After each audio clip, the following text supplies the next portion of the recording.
This story takes place in the fall of 2022. Lakeside Park was about a 30-minute walk from my apartment, a beautiful park right next to a lake. I usually went there at night to walk. There weren't many people there, so I enjoyed the quiet alone. One night, I was sitting alone on a bench in the park, playing on my phone. The fog was thick and eerie, and I was watching a horror anime. Then I heard someone walking. At first, I didn't pay attention, but suddenly the air felt warm. I raised my head and looked at him, but I was a little surprised. There was something strange about his face. His eyes were very large, but the whites were very dark. His pupils were very small, and smoke was coming out of his pointed nostrils. At first, I thought it was cigarette smoke. But what struck me even stranger was that I'd seen his face somewhere before, but I couldn't quite remember who he was. For a moment, I wondered if I'd seen him in a movie before. I wondered if he wasn't an actor from a horror film. I couldn't say anything, just staring at him. He slowly approached me, then stopped and stared intently. Smoke was still coming out of his nose, but it wasn't cigarette smoke. It was a thick gray. There was fog all around, but fog couldn't possibly be that gray. He just stared at me. An uncomfortable silence fell. Finally, he spoke. Doesn't my face look familiar? I answered yes, and the moment I heard his voice, I felt a strange chill run down my spine. There was no reason. It was as if my nervous system instinctively sensed danger. Then he said, It's a very nice day today. Peaceful, quiet, no one else around. And smiled. I didn't know what to say, so I just smiled awkwardly. Then he said, You still don't remember who I am, but you will, you always do. He said that, then smiled and continued to stare at me. Looking into his eyes, an inexplicable sense of discomfort and anxiety welled up inside me. I looked around, and it seemed like the man and I were alone in the thick fog. There was no one around. I suddenly became incredibly scared and started running. He yelled at me to stop, but I ran without looking back. The fog was so thick I couldn't see, but I kept running. At some point, I left the park, and when I looked back, he was gone. On my way home, I struggled for a long time to remember who he was, but I couldn't remember at all. Finally, when I got home, I felt a sense of relief, so I took a warm shower. And then, all of a sudden, a memory flashed through me like a bolt of lightning. He was a man who'd occasionally appeared in my dreams since I was little. And not just any dreams, but truly horrific dreams. He did some things to me in those dreams. One time, he stabbed me with something like a huge skewer, and then roasted me over a huge bonfire. It was like a barbecue. The bonfire was so big, it felt like a small mountain. And one day, he put me in a huge vat of boiling water, and underneath the vat, it felt like I could touch other people's hands or feet. I still remember vividly how real those feelings and the hot pain were. Every time that happened, I'd wake up screaming, run to my mom, and tell her about the dream. Then she'd come over with the Bible and pray for me. And another thing I remember is that in my dream, he had a tail, a very long, pointed tail. But when I saw him in the park that day, he didn't have a tail. The moment I remembered, I suddenly felt incredibly dizzy and collapsed on the floor. The next day, I went to a psychiatrist. The doctor listened to my story in silence and prescribed medication to reduce my anxiety. After that, I slowly regained my composure. And thankfully, the man hasn't appeared in front of me again.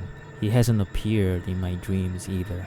But I'm afraid of when he'll show up again. But what scares me more are the endless questions that keep popping up in my head. Who is he? And what does he want from me? Eventually, I came to a conclusion. He had come that day to take me to hell, because the lake was covered in thick fog that day. So much so that I couldn't even tell where I was standing. It felt like I wasn't even in this world. If I hadn't run away then, I think I would have vanished into that fog forever. This happened in the summer of 2022 when I was living in Plano, Texas. I had just graduated from college and was working as an intern at a small IT company nearby. To deal with stress, I used to go on late night walks almost every day. There was a large park about 5 minutes from my apartment. During the daytime, it was known as a safe, family-friendly place. There were jogging trails, a small lake, wooden bridges, always full of people. But at night, the atmosphere completely changed. That night, it was around 10 p.m. There was a sign at the entrance that said, "Park closed after 11 p.m., but locals usually stayed until right before closing, finishing their walks before heading out. I did the same thing all the time. There were only about 3 cars left in the parking lot. One thing stood out though. A gray SUV was parked with its headlights on and the engine running. I couldn't clearly see anyone inside. I figured someone was just sitting in their car with the AC on, maybe on a phone call. I started walking along the trail around the lake. Since it was late, hardly anyone was there. All I could hear were insects and distant highway noise. About 10 minutes into my walk, I heard footsteps on gravel behind me. At first, I ignored it. I assumed it was another late walker. But then I noticed something strange. Whenever I stopped walking, the footsteps stopped too. When I started again, they followed, just slightly delayed. I turned around. About 40 or 50 meters behind me was a man standing on the trail. Because of the dim park lighting, I couldn't make out his face clearly. What felt off was he wasn't walking. He was just standing there, almost like he was watching me. Feeling awkward, I turned back around and kept walking. But this time, I was sure. When I picked up my pace, the footsteps behind me sped up too. Then the park speaker suddenly came on. "Attention, the park is now closed." Everything felt quieter after that. And that's when I realized something. I was at the part of the trail farthest from the parking lot. As I crossed the small bridge, I glanced back again.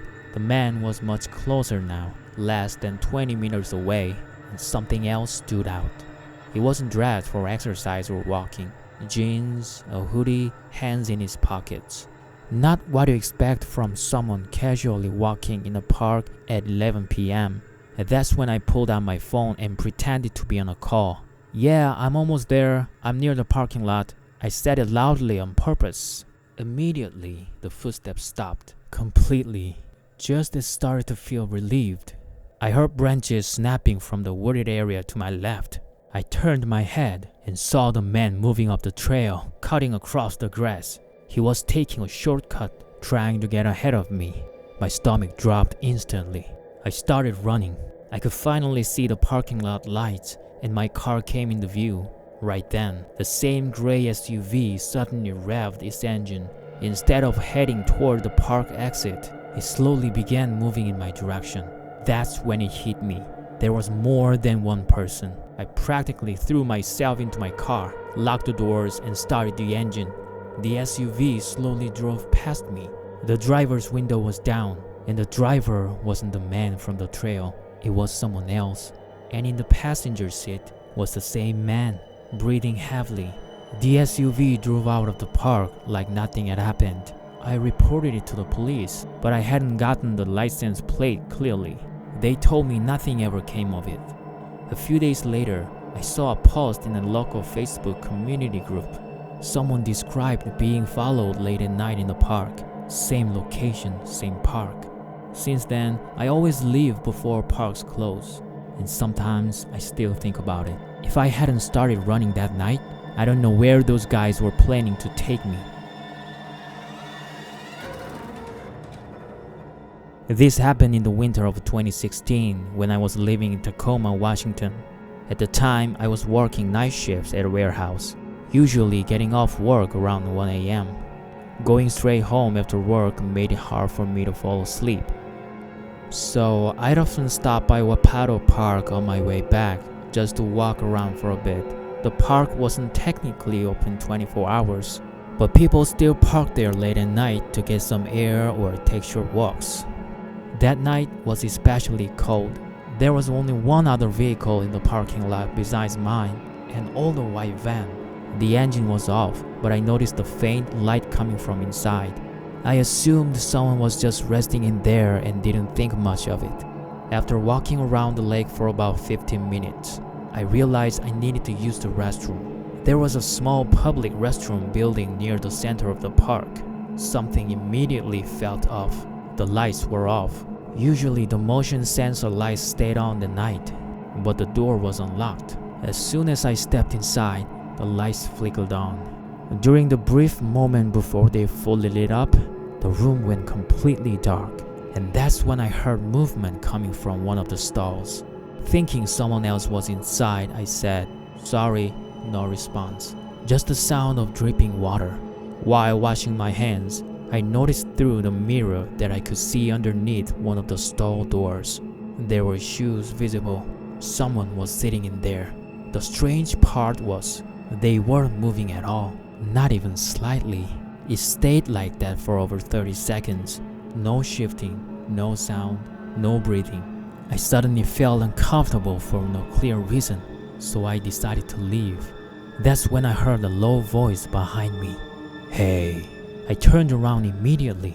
The stall door was still closed. "Can't you help me?" It was a man's voice, raspy, almost strained. Instinctively, I took a step back toward the exit. "Are you okay?" I asked. After a short pause, he said, "My phone died." Something didn't feel right. Most people would ask for help outside, not wait inside a dark park restroom to stop a stranger. And what bothered me most was that he still wasn't coming out. "Can you come closer?" The moment he said that, my stomach dropped. The shoes under the stall doors. They weren't positioned the way someone would normally sit. It looked like he was standing right behind the door. I didn't say anything. I just walked straight out. The second I pushed the door open, I heard sudden movement inside. The stall door slammed open. I started running. When I was almost back at the parking lot, I looked over my shoulder. Someone was standing outside the restroom entrance, under the streetlight, the same man. And that's when I noticed something else. The sliding door of that white van in the parking lot was already open. I jumped into my car, locked the doors, and started the engine. In my rearview mirror, I watched the man slowly walk towards the van and climbed inside. A few days later, I saw a local news report about someone who had gone missing while walking alone in the park late at night. The location was the same park. Since then, I never go into park restrooms at night, especially when someone inside asks you to come closer without ever coming out.